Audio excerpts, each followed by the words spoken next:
Good morning. I believe it's the 1st of September. Can't tell because my watch has stopped working in regards to the time, or the date, I mean.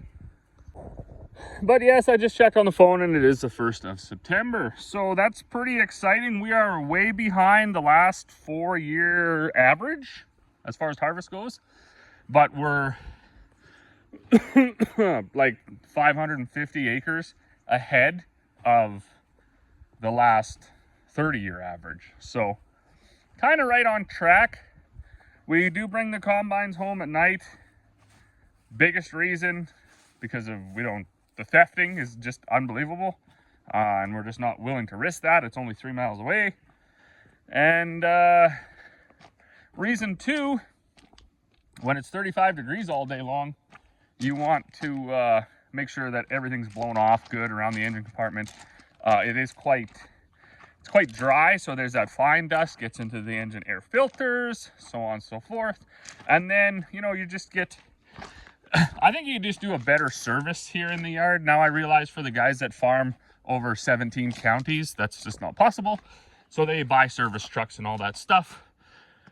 This is our service truck right here, and currently hooked up to the roller mill. So obviously that's just not the best, right? There's no air compressor on it. There's just one diesel tank, one gas tank, and then a few tools.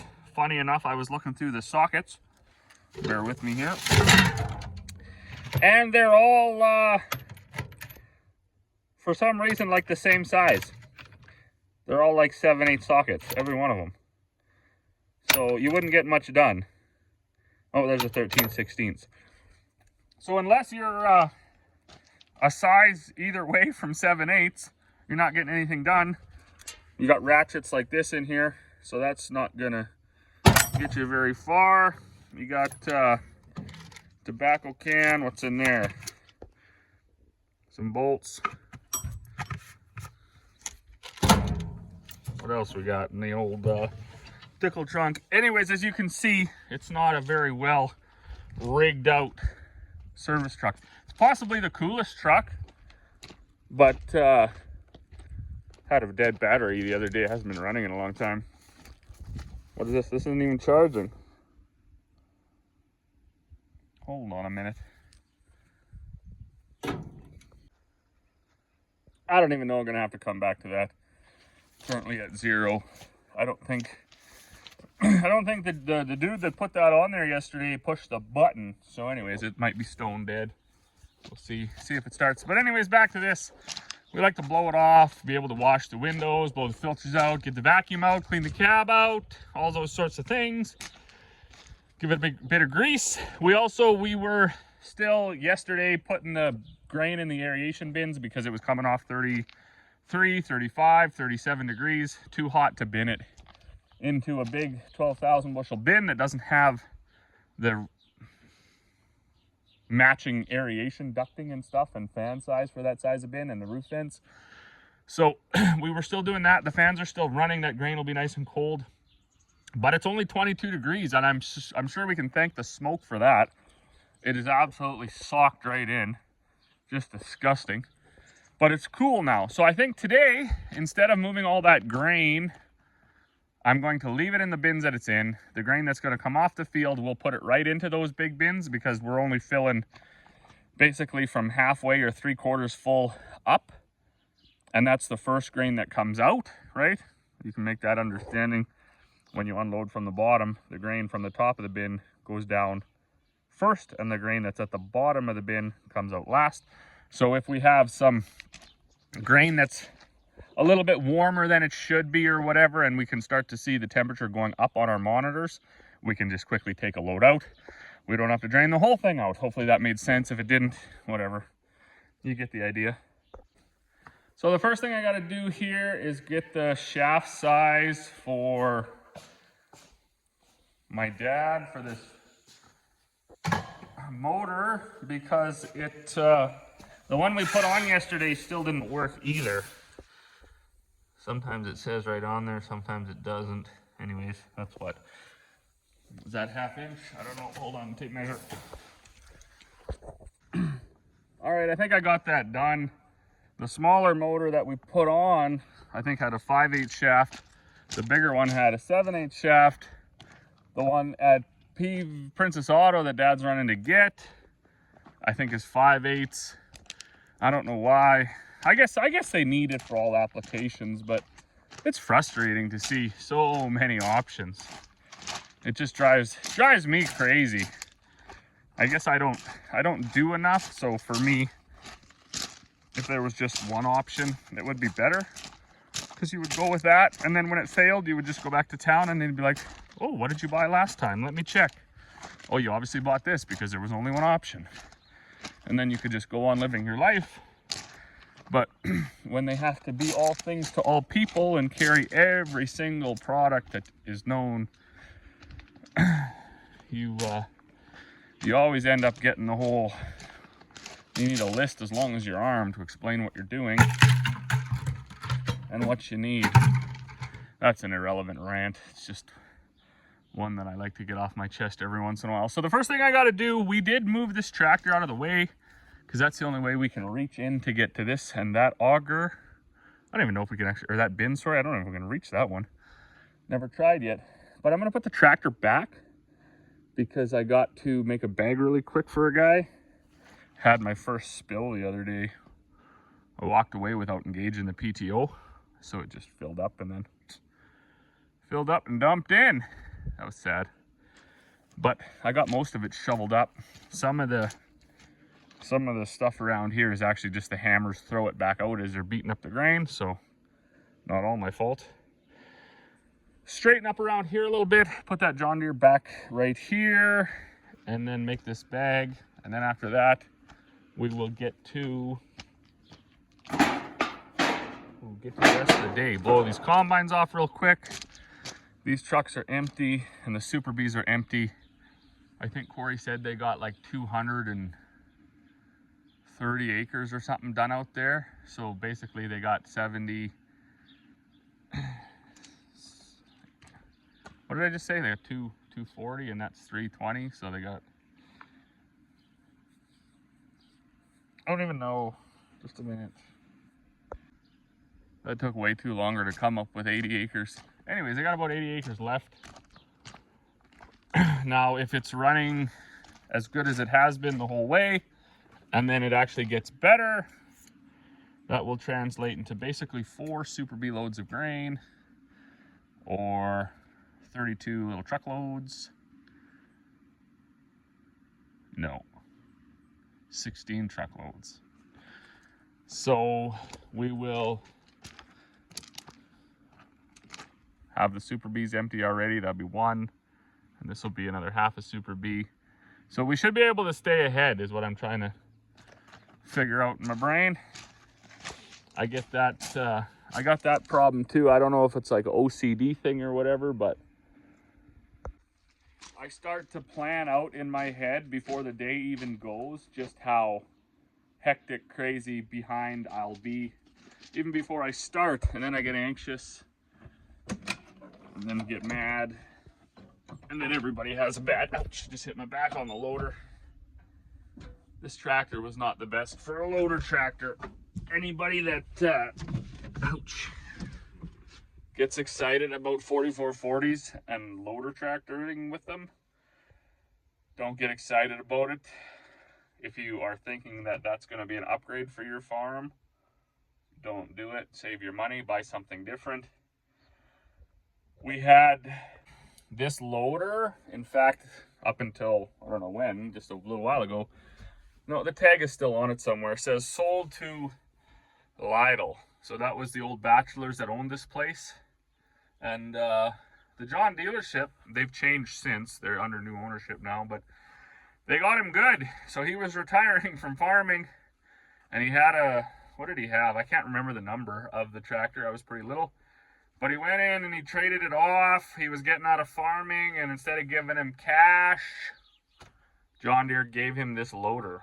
So this loader sat up in those lean-tos that we put tin on there a while ago, last year, I guess. Brand new, sat there for 20 years with brackets to go on a 4440. And I actually reached out to Leon. I sent him the number. That's how I know how old the loader was. I was interested in actually just trading the loader off and getting a Leon blade for one of our 4-wheel drive tractors. We were going to go that route. Leon was actually going to take this loader back. It was brand new and never been on anything. But then I seen this tractor up at an auction sale up north in Gordondale, and I was like, you know what?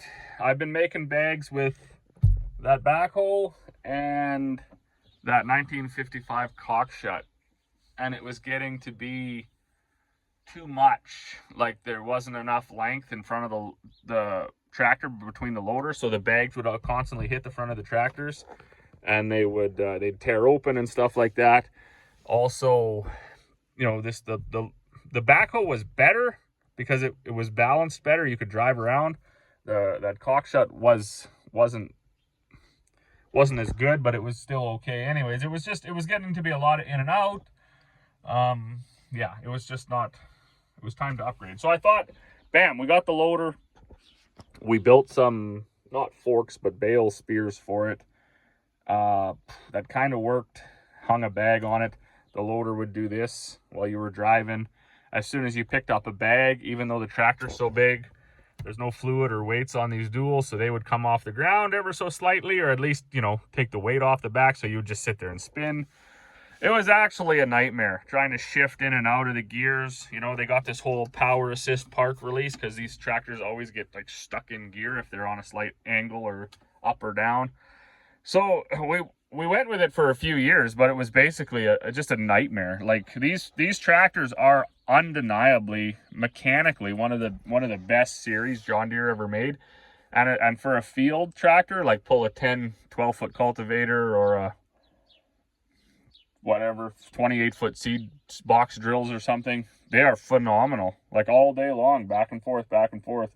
But for a loader tractor, arguably the worst. Just a total pile of junk. Light front end, everything about them sucks. So with that, I'm going to hook this up now. Stop complaining. I don't feel like doing anything. It's smoky, it's hazy, I'm tired. I don't care what you say. Oh, it's only a little bit, whatever. Yesterday was a long day in the heat. Walking up and down the fields, coming back, dusty, dirty. Everything is loud. The augers are loud. The aeration fans are loud. The trucks are loud. For someone who, like me, who wears earplugs 24/7, like, that in itself is fatiguing and draining, just processing all of the noise. So we had a really, really good day, but definitely took its toll on this young farmer, that's for sure. Anyways. Hi ho, hi ho. I'm gonna do it again too, and just in case you guys aren't sick of it yet. But I'm just gonna pump this one more time. Like, I used to, and it's dumb and it's lazy, but I used to kind of dread getting up and be like, oh man, I got so many bags to make, and I want to get something else done, and I got to make these bags. Which is crazy to say because I do enjoy making the feed. It's just, you know, it was in the way, right? It was something that had to be done, and it took so long to get everything rigged up. So go get the oats, bring them back, get them over the roller mill, blah, blah, blah. But now with this setup, I actually don't dread this part at all. I kind of look forward to it. So normally I would be over there getting the scale and everything on the telehandler so I could weigh it out right away, but I thought I would enjoy this. Even the kids like it. The little one's got her chair there. She'll sit here. She's got her clipboard. She's got her table, and she'll keep this thing full while we make feed if we got a bunch of bags to make. She's got her little. She wants a roof, and I kind of want a roof too. But when I look at our height limitations, I'm not sure what we can fit in here. It would have to basically be just like, you know, the size of basically an outhouse, just a little square. Put all those switches inside, put the scale inside, and that way you wouldn't have the dust that billows out landing on your head. But for now, we're going to be just excited that we did get this, something that I was thinking about for quite a few years. When I got talking with Mr. Farming with Treasures, you know, he was discussing wanting one too, and then I don't know, that kind of give me the drive to say, let's get one built. Let's get her done. See what it looks like, see what it costs, see how it works. And the only one minor inconvenience is that it doesn't hold, 4,000 pounds. It only holds like 2,600 of whole wheat, and basically like maybe it would hold a ton, 2,000 pounds of rolled grain, something like that. So anyways, that's full. Let's get this thing going. Check some oils, I guess. Check some coolants. Should adjust these forks. You never want them like that. That's tire killers.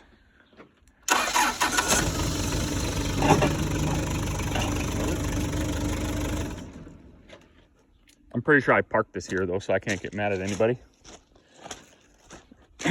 You know, another thing, and I'm just gonna have to say it even though a guy shouldn't. We finally got the alternator and the battery situation worked out on all our machinery. So everything starts. Wow, that looks really full, but it's pointing just a minute. Downhill, and the sump is at the front of the engine, so that's why that is. There's no coolant in that tank, but I know it's just drips out of the tank. So there's coolant. There'll be coolant here. And even the gauge in the cab started working. I think I'm gonna go online tonight and just order a new tank. Find an aftermarket tank, or take this one off, take it into the plastic people and see if they can fix it. Let's see if this starts after my...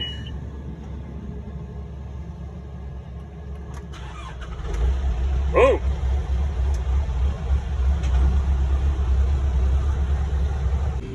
Well, good evening. It's 7 o'clock. I actually took a load of grain to the elevator today. I'm pretty sure the feed barley price, because that's all they were taking, is, and of course that's all this is going to be anyways. Malt is no longer, Metcalf is no longer a malt. They phased it out. They started phasing it out 2 years ago, and then now it's pretty much, it would be extremely rare to get malt for it now. And of course this, I could do a germ on it, I guess. It probably would grow, but there's quite a few green ones and everything else. It doesn't really look that nice, and the protein was 14%, so that's probably too high to be malt anyways. But I did want to, I'm lucky enough I get to do the last few rounds on the north end of this field. Now, keep in mind, I've said this a million times, this thing has never been calibrated. So I don't know, just a reference. But for lots of the parts where it's light and awful, it goes between like 40 and 50. But then in some of this stuff, minus the thistle here, you'll have to excuse that, I've seen this thing go up to 135. And that's not just slamming on the brakes either. That's just coasting through at 1.5 miles an hour. So I knew it was going to run good down here. I had no idea how good it was going to run. And I'm pretty pumped to be able to combine these few rounds. So I did pick up most of the yellow peas, almost all of that field. And that made me sad, right? That 7 to 14 bushels, and then lots of times you saw a 0. That wasn't very fun. But out here, where you see anywhere from like, I'm sure most of this probably ran around that, let's just say 50 to 70, and there's a good chunk of it here, maybe 40 acres, that's going to run well over 70. So we're just going to put the average across the whole half section to 70. Well, that's what we'll say. We'll say 70. We filled up that 12,000 bushel bin that we were in before, and then the other 2,500s are full. There's still some grain on a truck. I hauled those super B loads to town instead of dumping it off in the yard. We normally don't haul off the combine, haven't for years, but I wanted, even the guys at the elevator, they're like, what are you doing here? You never haul off the combine. And I said, well, this is a 3-parter. number one, I don't want to move the auger. It's hot and I'm lazy. Number two, I wanted to check bushel weight, dockage, and moisture, so I know what I'm dealing with for the year. And number three, I had to put fuel in the Kenworth anyways, and we like to just fuel it up in town because it holds so much. It just saves having to have the fuel hauler haul fuel out. So anyways, me and Buddy, we took a load in there. I was surprised, 1% dockage, 13 moisture, and 14 protein, and then 56 bushel weight. That was the other one I wanted to check. So very good stuff, even though it doesn't look. We hauled barley into town one year, and the guy behind me, he come up, he's like, oh, I didn't know this elevator took oats. And I said, I don't think they do. They said, well, what are you unloading? I said, it's barley, but it was like snow white that year. So that was actually the last year we hauled all our malt in. That was 3 years ago.